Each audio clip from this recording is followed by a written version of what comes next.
Welcome to Hood Champion Boxing and Sports. In boxing, you find a way to win or you find a way to lose.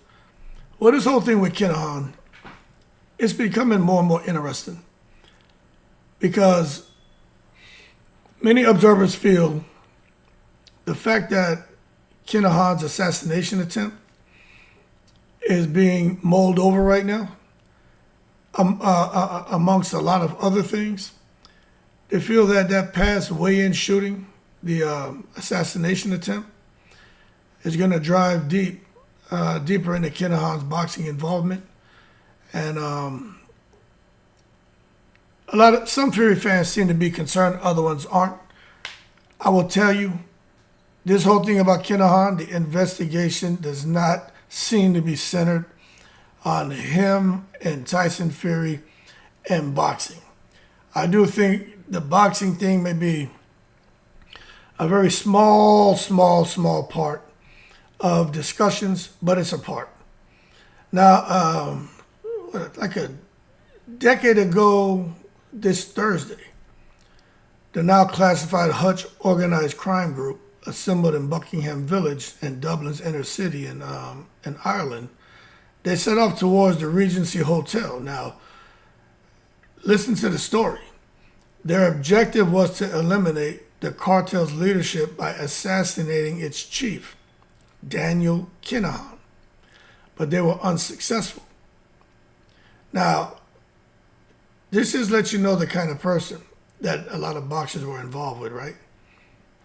Now, the choice to execute at the Regency Hotel attack followed the savage killing of Gary Hutch, a former senior operative of the Kinahan organization in Spain, on September 29, 2015. Daniel Kinahan authorized the assassination after Hutch had tried to murder him the year before. So that's all bad right there. The Hutch faction subsequently believed they had negotiated an agreement with Kinahan, handing over more than $236 for peace. But an evidently anxious Kinahan eventually concluded that Gary Hutch could no longer be relied upon and had him executed. Naturally, it didn't stop there. The cartel subsequently blamed the Hutch faction for a failed assassination attempt on him at the Red Cow Hotel in November of that year. Then came the ultimate insult. The Kinahan cartel hired assassins who targeted Jerry the Monk Hutch as he sat at a bar in his semi-retired base of Lanzarote. Ultimately unable to locate him, Hutch has since maintained he remained in the bar and observed the gunman from behind a pillar. That's according to the Irish Mirror.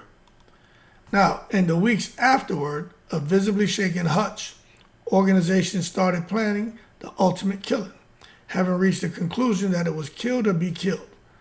On the afternoon of February 5, 2016, three men disguised in fake Garda ERU uniforms stormed into the Clash of Clans boxing weigh-in event at the airport hotel, and pandemonium broke out. Hundreds of people fled for the exits, terrified, bewildered, and probably thinking they were in the middle of a terror attack.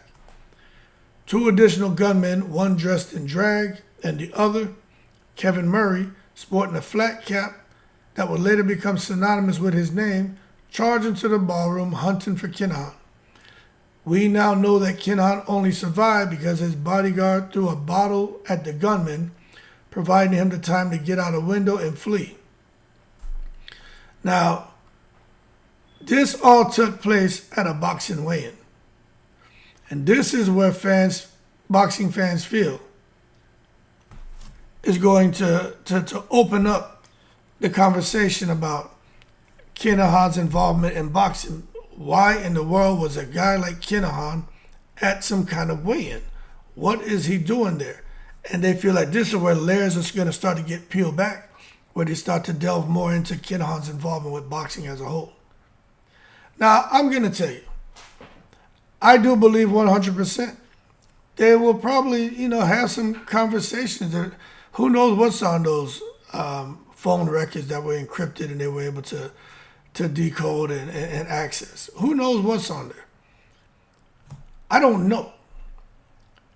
But when I listen to some of the people out of Ireland, out of the UK, and when we have these conversations, they're getting information real time, where I'm out here scouring the internet to access it. As of right now,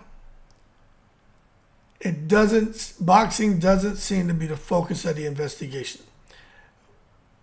Based on what was shared with me yesterday, it looks like at some point in time that will be a topic that's tabled.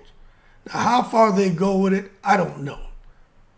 But again, it's interesting because when you think about it, again, it makes a person ask the question, someone like me anyway, why would somebody want to get involved with a person who's out here with assassination attempts on their life?